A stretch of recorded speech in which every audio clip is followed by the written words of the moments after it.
And then obviously the lockdowns happen. And that's when the great resignation, that's when quiet quitting really set in. And that's what enabled me to spot a gap in the market and then to really go for it. And I haven't looked back since.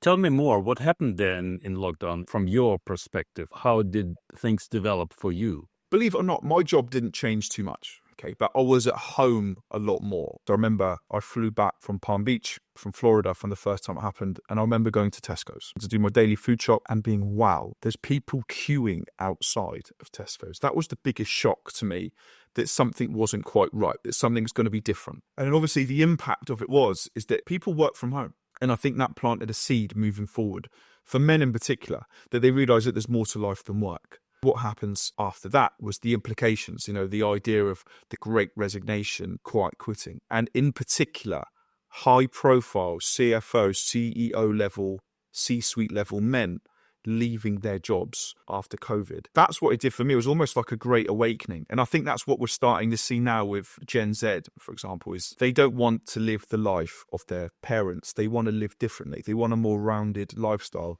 And I feel that seed was planted during lockdown. I'm surprised to hear that I've heard about quiet quitting, and to me I always thought it was about the lower level roles, but you're saying no, it's even the high stake roles, they have experienced that as well.